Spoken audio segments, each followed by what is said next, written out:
Hi there, I'm Rachel, I'm Peter. and this is All for Animals. And thank you for joining us again for another episode today. Rachel will be the ringleader of this episode, and we have got kind of a more, what would you call it, serious, sad? Somber. Great adjective, yeah. Yes. Somber episode today. Yes, today's topic is going to be about compassion fatigue and burnout when working with animals in any capacity, but especially anytime you are doing any kind of animal welfare or care, like day to day. Because of the very heavy nature of today's episode, I'm going to start and end the episode with the mental health hotlines that are here in the US. There is the free and confidential 24-hour-a-day, 7-day-a-week hotline. The number is 866-903-3787, or there's also the number 988. Now, that one can be a little bit different funding-wise from state to state, so you might end up having to pay a little bit to talk to someone on that one. But if it is a crisis, I would much rather you know that number, and it is a lot easier to remember than the 866 number. Have your feelings about your job changed recently? Have you felt more irritable, sad, or impatient? Do you feel like maybe you won't be able to or want to continue working in your current field or position? And if you've answered yes to any of those questions, listen on, because it could possibly be that you're experiencing some symptoms of compassion fatigue or burnout. I have a question for you, actually, Peter. Sure. When I was researching this subject, I kind of thought that compassion fatigue and burnout were pretty much the same thing. Did you know that they are actually very different? I didn't know. I thought that they were kind of interchangeable. A lot of their symptoms do overlap. However, the main difference between the two of them is that compassion fatigue is caused by the exposure to traumatic material. So it's essentially almost like a secondary PTSD. You're witnessing or playing some part in witnessing an animal's or other person's trauma, and that leaves its own traumatic scar on you.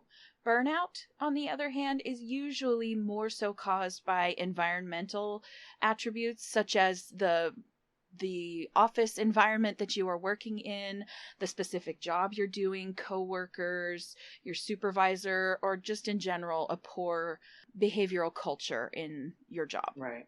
Compassion fatigue and burnout are two distinct types of stresses that bring about mental, physical, and emotional exhaustion.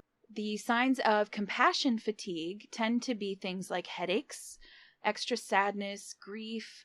You notice that you tend to avoid working with certain people. You're having nightmares, changes in your belief systems. You might also even start to experience some emotional disconnect from the people around you.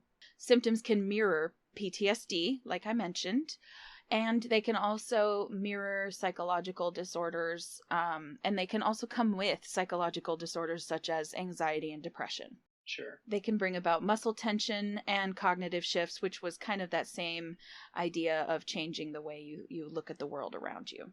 Right. Now, since a lot of the symptoms of the two tend to overlap, I'm just going to add in the additional symptoms that tend to come along with burnout, and that would be anger, frustration, cynicism, negativity, and withdrawal, like social withdrawal, not wanting to do the things that used to bring you enjoyment and things like that. Sure. Right. So we already talked about the biggest difference between compassion fatigue and burnout, since compassion fatigue is caused by being exposed to trauma, and burnout is usually caused by more of the environmental aspects. The next big difference is going to be compassion fatigue tends to have a more sudden onset and can be distinctly felt after the first experience of kind of absorbing another person's trauma, or being there to witness it, or having to play some part in trying to care for that person or animal in that situation. That's Sure. Traumatizing in and of Right. itself. And then let me guess, is the burnout is more of kind of slowly over time, almost kind of. Yes, burnout tends to be a bit more insidious because it's kind of that it's kind of like that frog in a pot of boiling water metaphor where you don't even necessarily notice it at first, and slowly over time It's too late.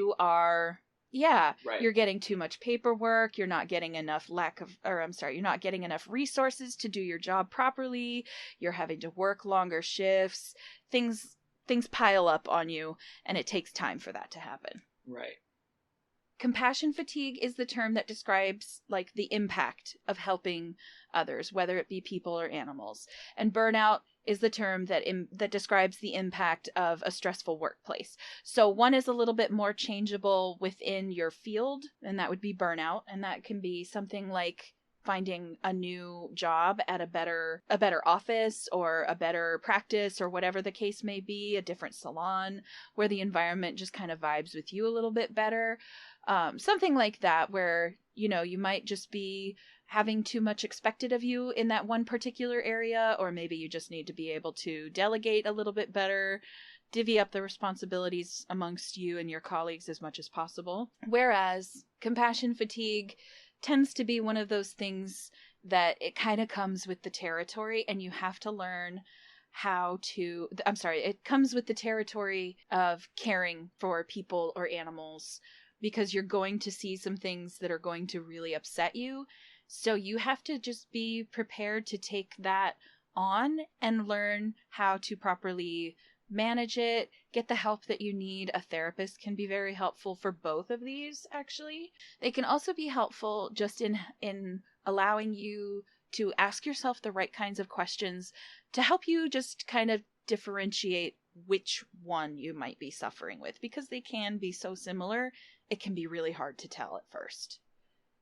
Part of what I wanted to talk about with the compassion fatigue in particular is what counselor and author Jennifer Blau, I think is her name, describes it as a form of disenfranchised grief, which basically means it's not widely validated by mainstream society. And that really struck a chord with me, because it's very true. You tend to feel more isolated and like no one is going to understand when you say something like, "Oh, I lost a dog that I've been grooming since I was a puppy today.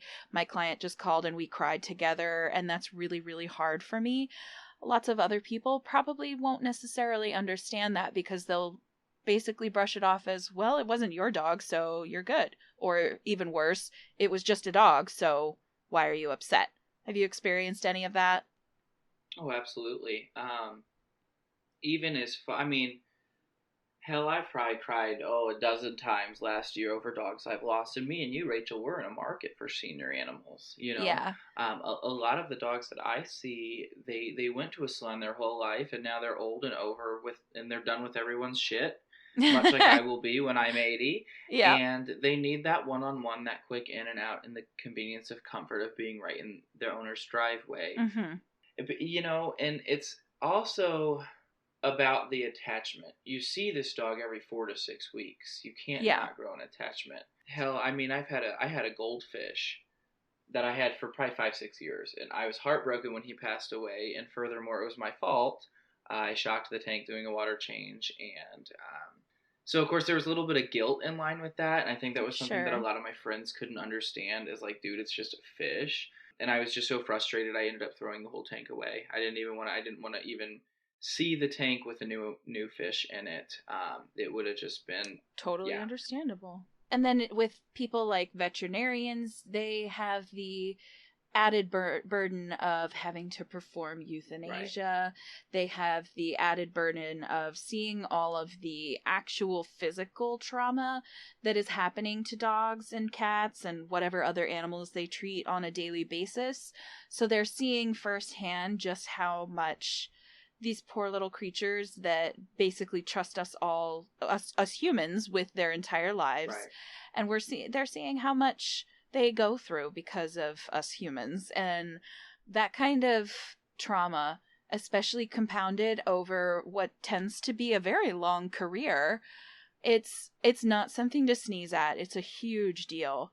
And it's definitely something that I'm really glad that we are, as a society, becoming more and more open to discussing, because that isolation and loneliness and feeling like your grief and sadness or trauma is somehow not valid, that's what really messes Right. people up. Well, and I think especially with veterinarians, it's, you get some of the closure there. Of course, when I was working at an animal hospital, a lot of the vets, what they enjoyed doing, I guess I wouldn't say enjoyed doing, but more so get an ability to get closure, was once the animal's deceased and the owners had left. We would actually, do a sympathy card, where we would take a paw print of the animal as a sign of respect, and of course, just letting the owner know we get it. Sure. And then giving that added kind of closure, which is something that we don't get. I don't get it anyway. The owner texts you, "Hey, Peter, with a heavy heart, so and so's passed away," and it's kind of like, we brief, we talk on the phone, we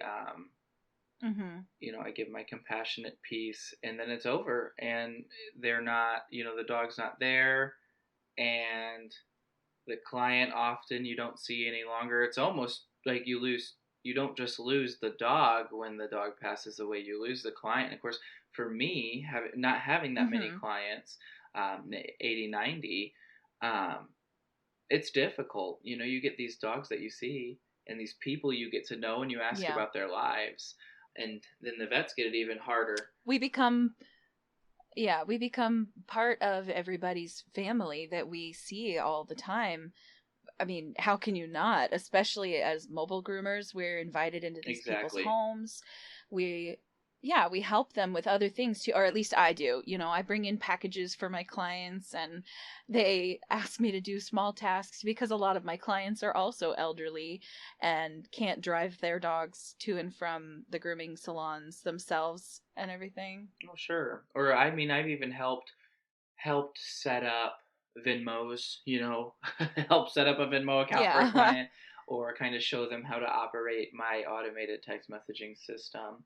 And then furthermore, I meet with a lot of people that perhaps they are lonely themselves. Me being there is an opportunity for them to get to talk. And, we're talking about off-topic things that don't relate to animals, so-and-so's divorce, or what their vacation plans are. And that's, I give that to my clients, because sometimes I need that. And also, it's a good way to get to know your clients. And I think that's what really keeps me from getting burnt out. And Rachel, I know you agree with this.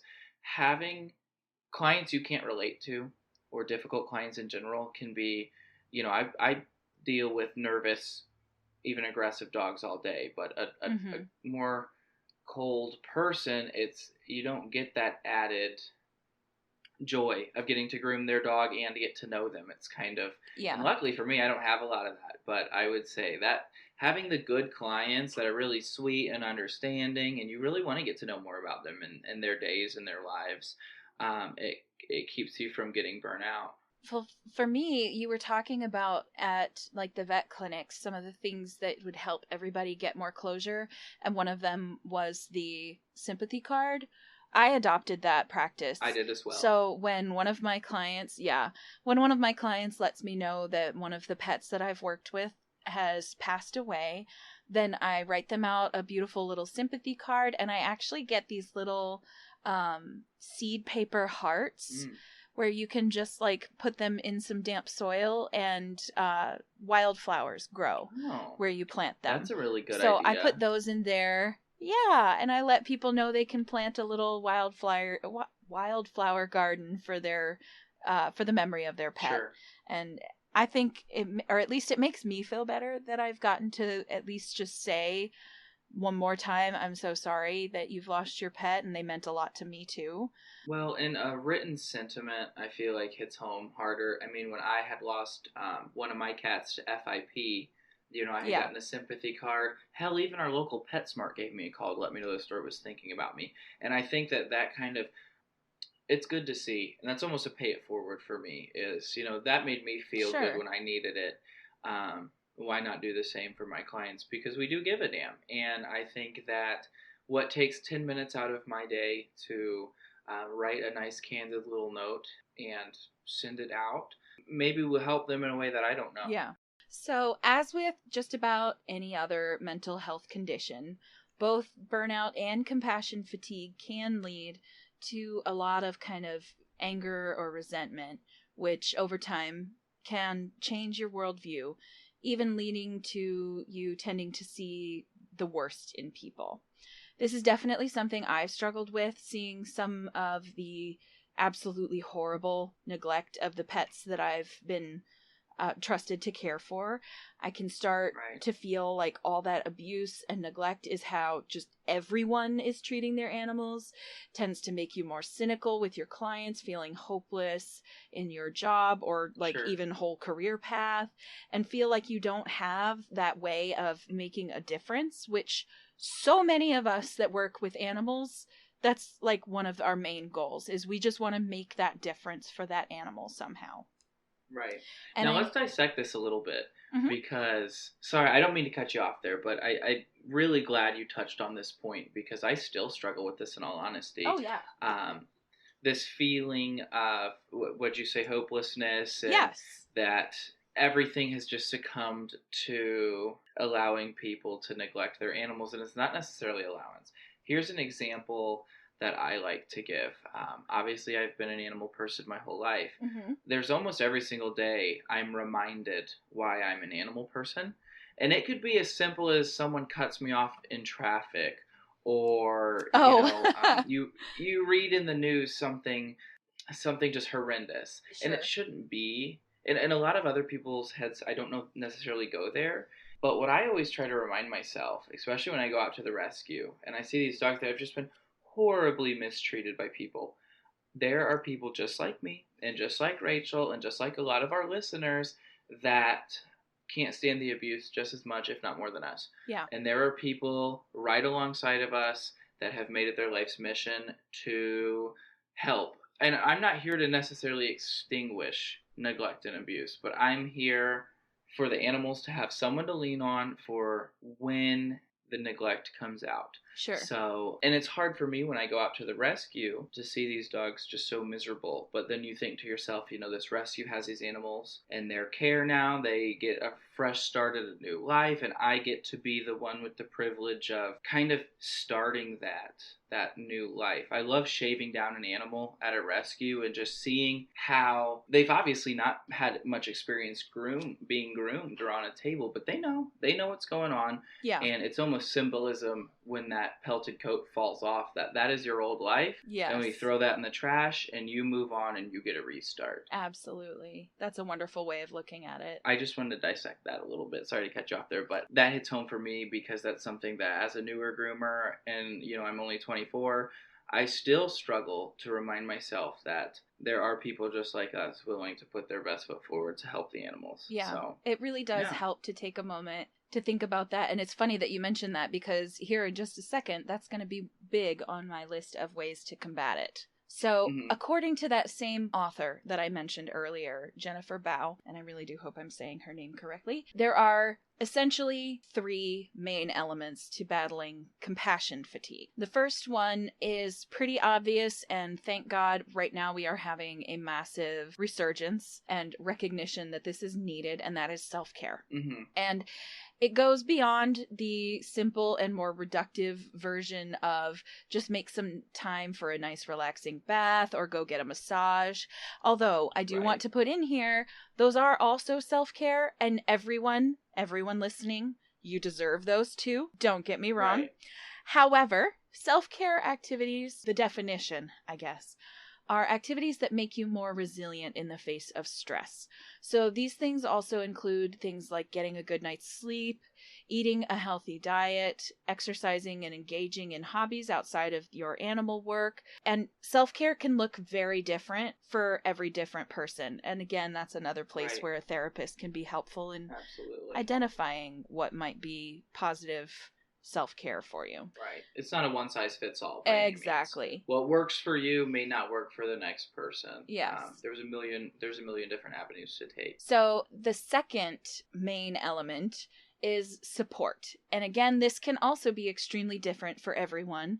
It can be someone like a therapist, a trusted friend, a support group. It doesn't really matter where the support is coming from, as long as you have that connection and ability to feel validated and understood, which is important for everybody to be able to process all of the heavy emotions that come with our jobs. Right. Well, and then that also kind of helps combat that feeling of, oh, I'm the only one that feels this way. I'm the only one that has to deal with this. Yes, it helps to eliminate that feeling of isolation. Right, exactly. So the third and final main element is exactly what you were just talking about, Peter, the compassion satisfaction. It has an actual name.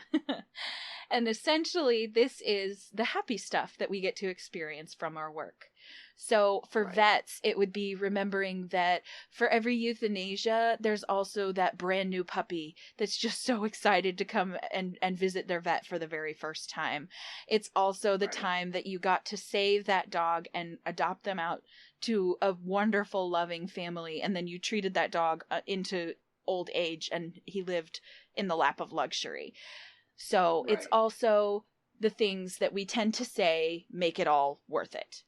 It's very important to try and focus on the positives so that we don't forget about them on the days that tend to be more filled with negatives, and just help you to not drown in that feeling of anger, hopelessness, cynicism, whichever it might be. And it can help bolster you through those days when it feels like you can't make a difference, because you absolutely can. I think it's good to practice even the worst scenario. If you dig hard enough and you look at it from a different angle, you'll find some good in there. Yeah. And that's kind of what you want to hold on to. I think that's kind of what keeps me going anyway. All the stress and all the hard emotions make it worth it if you think this way. If you find that good positive that comes out of it. Yeah. Yeah, I think that's honestly the most vital piece to kind of conquering some of these feelings of hopelessness and isolation that you get. Absolutely. So my next little spiel here is going to be the main ways to cope with burnout. And it's extremely important to remember that if you're feeling burnt out, first of all, you're not weak, inadequate, or less than in any way. The reason you might feel that way is usually just because there's far too much on your plate. And the first way to actually fight burnout is to figure out where specifically it's coming from. So I have a list of questions that you can kind of ask yourself and maybe get a better feel for if there's anything in particular about your current situation that is contributing more to that burnout and you might be able to change in some way. So the first question is this job right for me? Should I look for a new job? So that could mean, is this particular career path right for me? Is this job within that career path right for me? Or even, is this job at this particular office or salon or veterinary practice, et cetera, are any of those things the correct choice for me? So let's talk about that for a second with our own experience, Rachel. Sure. Because I didn't enjoy grooming the way I enjoyed grooming until I started my own business. Sure. And I know that kind of was the same with you. Like, you enjoyed grooming, but the practice where you had started, you started to learn at PetSmart, and that wasn't the environment that you would thrive in. Exactly. And so you took it upon yourself to, So I just want to give everybody here an example when we're going through these questions. That way you listeners out there can kind of define in your head a time where you've asked yourself that question and found your answer. Yeah. Well, and see, I've worked at a hand. bunch of different kinds of salons. And I lived in Oklahoma for a couple of years and I worked at this. It was a privately owned salon, which in my experience told me that it should be better than the corporate ones like PetSmart. But it was owned by a man who did not know anything about grooming. And that right there spelled out disaster, and I just didn't know it at the time. Sure. And I was absolutely miserable there. Right. So it absolutely, I love my job, but that place made me so miserable. So it's the environment will make all the difference. Exactly. So it is very much, it's difficult to think about sometimes, and you kind of get bogged down and stuck in that day to day. How am I supposed to get through this all? It is possible to change the situation with burnout and compassion fatigue. It might not be the most fun process, but it is absolutely worth it to find the place that works best for you. Well, and my problem was I was such a new groomer, and I had been through like 3 or 4 salons. Mm-hmm. And I was like, okay, do I just hate the environment that I'm in, or do I hate the grooming trade itself? Sure. And this isn't for me. And I went out, and when I kind of started to grow my own business, I had groomed out of my mom's basement for a little while. And that's when I started like, okay, like I got to work at my own pace, listen to the music I want to listen to, do the style I want to do. And that's when I had that aha moment where it was like, okay, it's more of I need to start my own business because I'm not going to be satisfied working for somebody else. Exactly.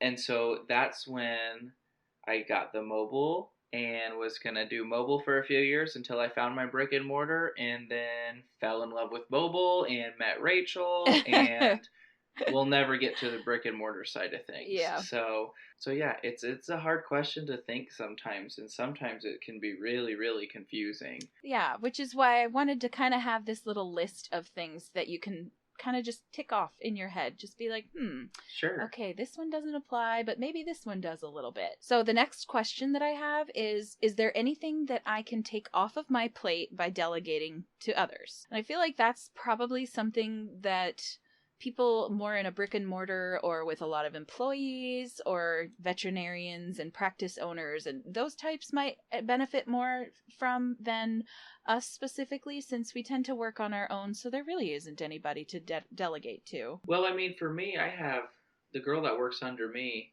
Sure. I hand her the stuff that I can, for example, how much time do we spend doing laundry, Rachel? Oh my gosh. Washing dog towels. Right, exactly. I do more dog towels than my own damn laundry. And being able to delegate that to someone and help them get their foot in the door to the industry. Yeah. And kind of help with the cleaning and maintaining. And it's funny you mentioned that, because one of my other questions is, can I afford to hire someone to help me around the house while I deal with my work or caregiving responsibilities? Absolutely. Good. So yes, you have somebody that you are able to hire on to help you pick up some of that slack, and that is fantastic. And if more people are cognizant of that and are able to recognize that, hey, this is something I can do too. I can have somebody come in and clean the house once a week. I can hire somebody else to help me with some of these other tasks that are just taking up so much of my time, so I can focus on the things that will matter more to me. That's super helpful. Sure. So then another one I have here is, are there commitments in my life that I can eliminate or postpone for now as I try to manage my other responsibilities? So again, pretty straightforward. Have you taken on too much? Is there something that you can be like, you know what? Not sure I'm going to get to that right now.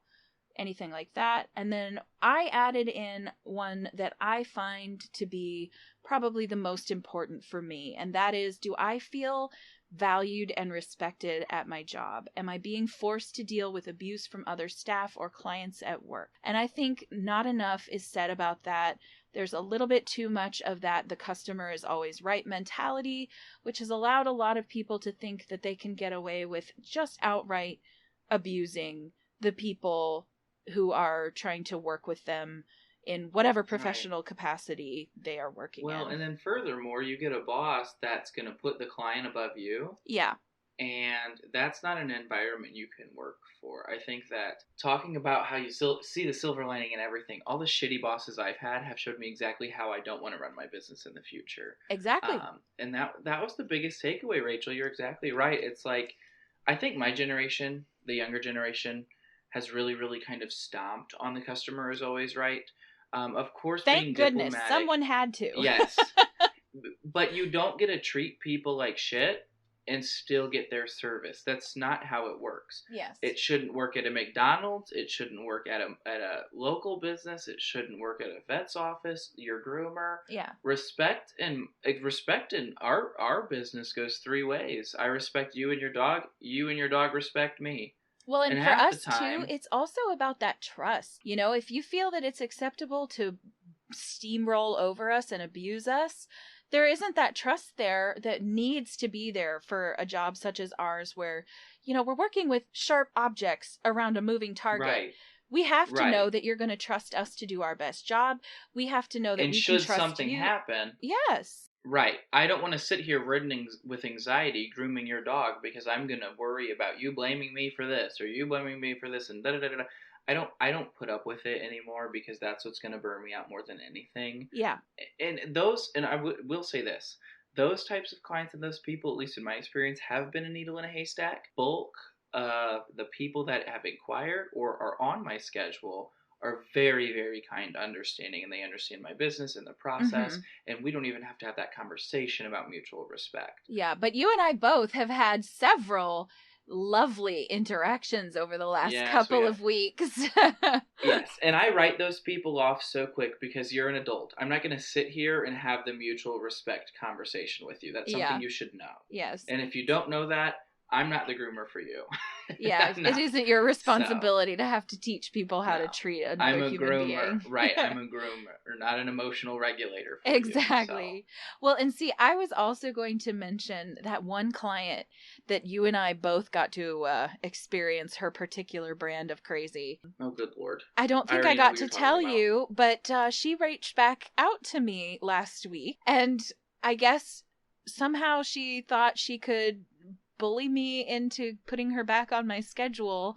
Yeah, no, I liked the dog. I didn't like the owner. That was the problem. Exactly. It just became too much to stand there in her doorway while she inspected every single hair.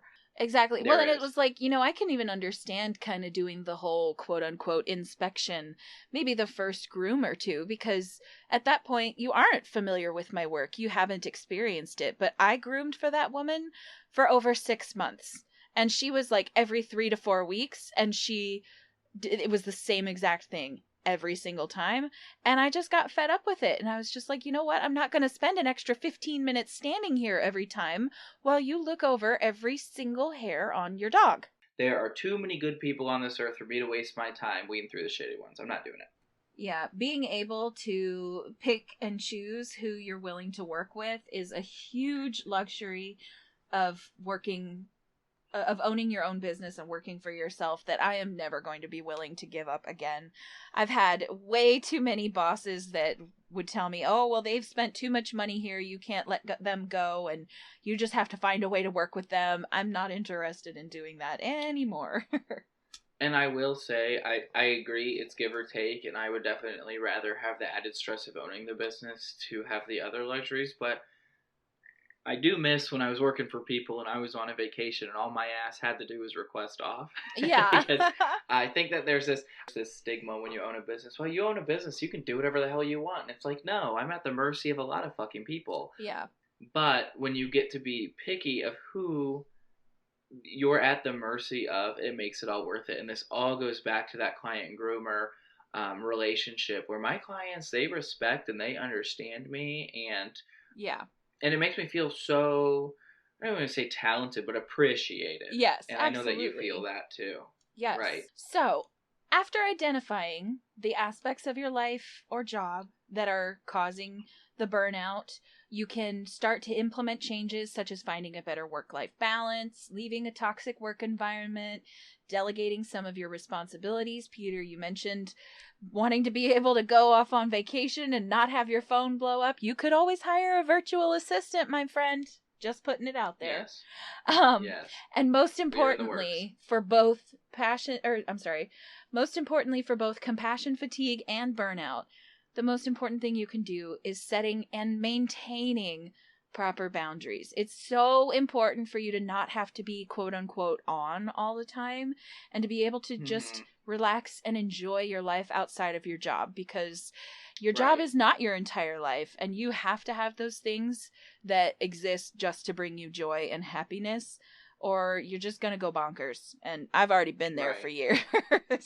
Yeah, no, I mean, and that's the thing, is I think that when Rachel and I met, it was kind of, she was over here being a people pleaser. Yep. And I'm over here kind of practicing how to be more diplomatic and how to create good customer service relationships.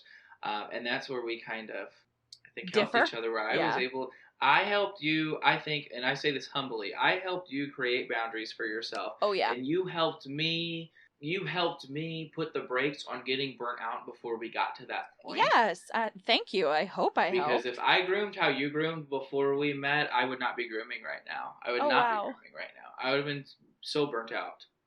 Well, good. I'm glad that I was able to help you, because, I mean, I definitely struggled to maintain that that balance.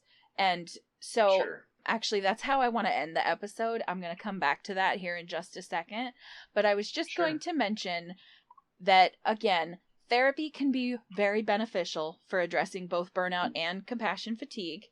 And also, even if you don't have the opportunity or the financial ability to participate in therapy, joining community groups and participating in local events, connecting with friends and family, pursuing your favorite or even brand new hobbies, anything that brings you that spark of joy and reminds you why you're happy is always very important. Right. And they can always help to shed some light on the subject. And I'm going to leave you all with my little soapbox here. I definitely struggle with the hustle and grind mindset all the time. It's really easy for me to get so swept up in trying to accommodate as many special needs pups as possible that I just completely forget to leave myself any time for a social life or the creative hobbies that bring me a ton of joy.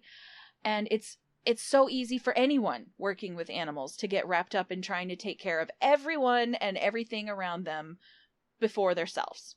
So I'd like to leave you all with the reminder that you all matter and you deserve peace and joy in your lives. So please find someone you can talk things out with, take care of your physical health however is best for you, and set those boundaries. You will thank yourself later. Absolutely. And I also have a resource for everybody. Anybody that is looking for a place to start and isn't quite sure where to dive in, the author that I referenced several times throughout this episode, Jennifer Blau, wrote a very specific book just for those of us that work with animals. It is called To Save a Starfish, a compassion fatigue workbook for the animal welfare warrior. That looks like an amazing resource. I haven't read the whole thing. I have thumbed through it, but I am so excited to dig through it because I think it's going to be very, very illuminating and a great resource for everybody that works with animals. We're always requesting stories. And I think that if anyone has a story of a situation or a time where they knew they were feeling burnt out, feel free to share. Yes. And I think that's kind of why we do this. I like to share my stories of, like how me and Rachel had talked about a client we had shared that really, really burnt us out, and kind of how we dealt with that, because we're not the only ones. And I think that writing and sharing your experience, even if it's anonymous, with us and others, maybe it'll help you more than you think. Absolutely. Rachel, please provide that email for everybody. Absolutely. It is allforanimalspodcast@gmail.com. I look forward to hearing from everybody, and I strongly hope that you guys consider sharing your stories with us. Yes, please do. We'd love to hear because we are part of your community and you are not alone. And again, just in case anyone is struggling with a mental health crisis, that phone number for the 24-hour, 7-day-a-week, confidential and free mental health hotline is 866-903-3787. Take care.